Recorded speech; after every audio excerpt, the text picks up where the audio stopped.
Hello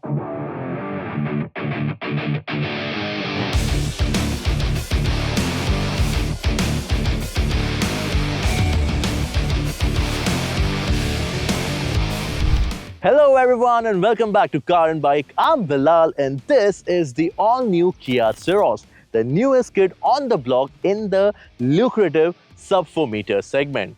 Well, coming in hot in this very tough, very cutthroat segment, the Syros, it is bold, it is modern and it is confident. But is it for you? Well, let's put it through our 3 reasons test and take a look at 3 things that makes you or compels you to buy the Syros and 3 things that might make you steer away. But before we go ahead, you know the drill. It's like, share and subscribe to the Car and Bike YouTube channel if you haven't already, and hit the bell icon as well so that you can be notified every time we bring out a new informative and a buyer's guide video such as this one.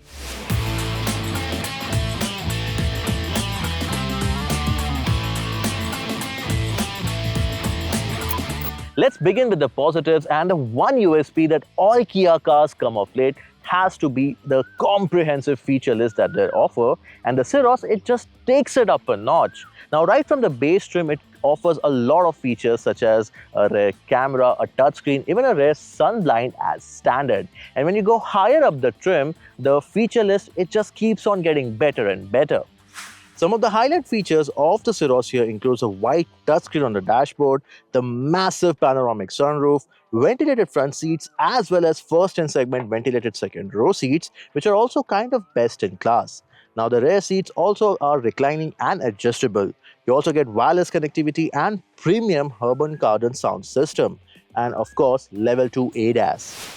Now we have done a separate video highlighting the Syros' variants, the variants-wise feature distribution, the pricing, and which variant is the best buy. So do check it out on our channel.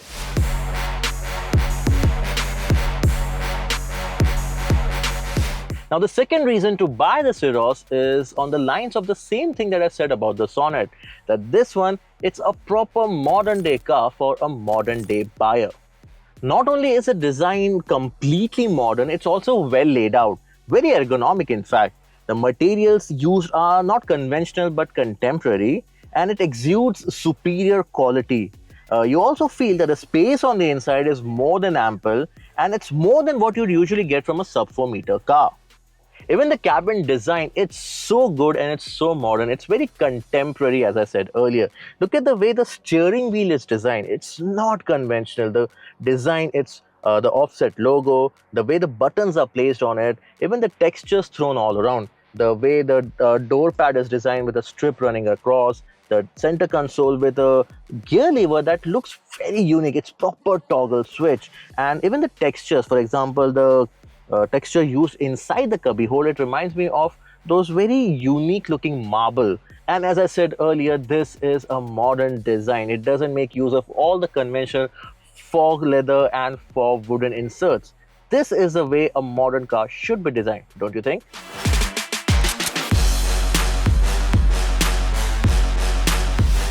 And thirdly, when you are in a lucrative segment, you have to offer more, and Kia knows this really well. So it's not just the features that's a lot, you also get multiple powertrain choices. So apart from the 1-liter turbo petrol engine, you also get a diesel. And both these engine options, they come with proper automatic gearboxes. And when it comes to driving, we have experienced both of these powertrains fairly enough before. The 1-liter turbo petrol was seen in the Sonet, both the diesel as well, the 1.5-liter diesel. Now both this engine are good in their own rights. I'm driving the 1.5-liter diesel over here, but the 1-liter turbo petrol, it's punchy, it's gutsy, and it delivers good fun to drive experience as well. Yeah, it does lag when it comes to fuel efficiency, especially when you are driving it a bit enthusiastically. But otherwise, that engine is a really good fun to drive engine with over 100 horsepower, 120 almost in fact, and when you want to have fun behind the wheel. That engine with the Syros' more family orientation, it makes for a good combination, especially for people who wants to have fun behind the wheel and also carry their family around. And when talking about the family car, the diesel is a better bet. It is more frugal, it has good torque as well, and you have it either with the manual or the automatic that we're driving here. it's a very well sorted car. Even apart from the powertrain, even the two proper automatic gearboxes that I talked about, they are well sorted. The DCT in the turbo petrol, it's really good, it's smooth, and it's better than the other DCTs out there at the same price point. And then comes this diesel automatic. It is very robust. As I said earlier, you get a manual or an automatic. It's a really well sorted diesel engine. And at this price point, you don't get a lot of diesel engine options right now. You do get one in the Nexon, you do get with the 3XO, and the other one is the Sonnet. So yeah, it's a really well sorted diesel, and if you really should go for it if you have a lot of daily commute and long distance touring in your yearly calendar. As for the controls, yeah, it is a really good beginner's car. The controls are nice, light and easy and comfortable. But I also want to point out one good highlight about the Syros, and that's the visibility. Now, I really thought that thick D-pillar might be a bit of a hindrance, but it's not. You get a good clear visibility from your IRVM, and the rear windscreen, it's good enough as well. But I also particularly like to point out one good point is about this overall proportion. With this unique proportion of the Syros, you get this A-pillar which is slightly flat. Usually you have an A-pillar which slants down quite aggressively. Not here. And what that results in is a good visibility all around, especially for newer drivers.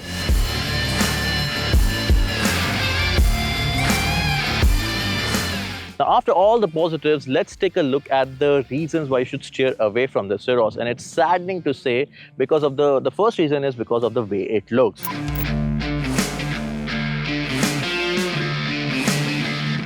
Now sure, the Syros is a really modern day car and it follows a design philosophy that Kia has introduced with its bigger and international models such as the EV9, the recently launched Carnival, even the Sportage and the slew of EV concepts that they've showcased internationally.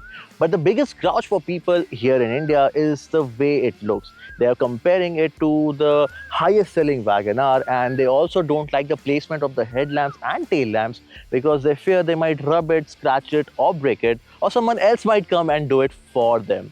But design is subjective. What do you think about the design of the Syros, and do you think it's too much for the Indian roads or is it perfect enough for a modern day car, and would you buy it? Let us know your opinion in the comment section below. My only personal grouch is from the seats on the inside. They are too small and not wide enough bolstering on them makes them tug into the back, making it a tad uncomfortable. Now it might not be the same case with everyone, but it is a little problem that needs addressing.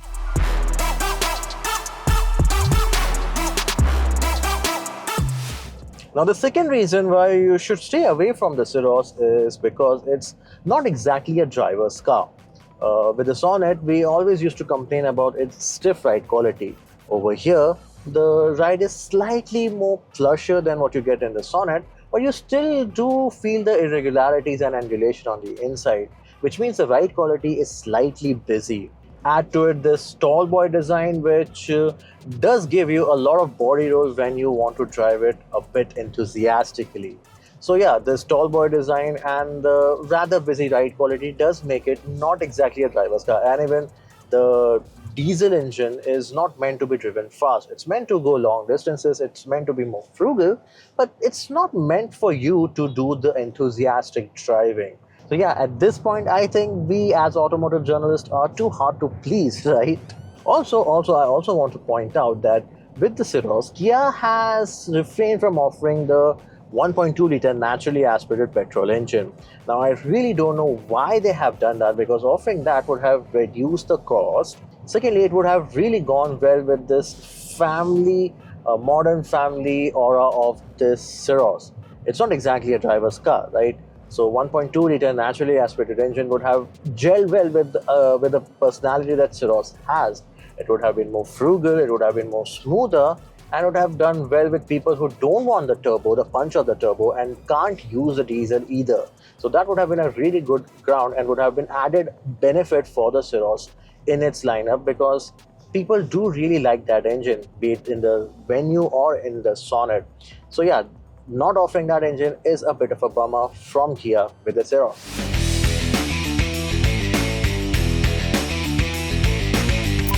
And lastly, the reason to not get the Syros has to be its pricing. because no matter how many features it has on offer, it still is a sub 4 meter offering.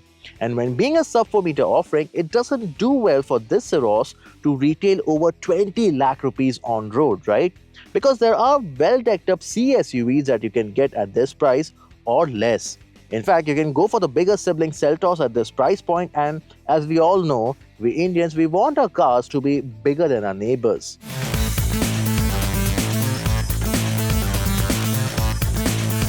So in conclusion, the Kia Syros is one of those cars who comes around in a well-machined segment and tries to disrupt it by being too fantastic actually. Sure, it has its sets of cons, but the positives are definitely better than its shortcomings, like any other Kia offering in India, right? Now, like I said about its sibling, the Sonet, even the Syros is a properly fitting car for a modern day car buyer. And with this modern day car buyer prefers wearing a Balenciaga over, say, the Nike or Adidas. And that's all from me in this video about the Kia Syros. Hope you liked it, and if you did, do hit that like button and share this video with someone who's looking to buy a sub 4 meter car and is looking at newer option rather than the conventional 7 other ones. Also share it with those who's a fence sitter and is in two minds buying or not buying the Kia Syros, and hopefully this video will be a huge help for them. And that's all from me in this video. This is Bilal signing off. Until next time.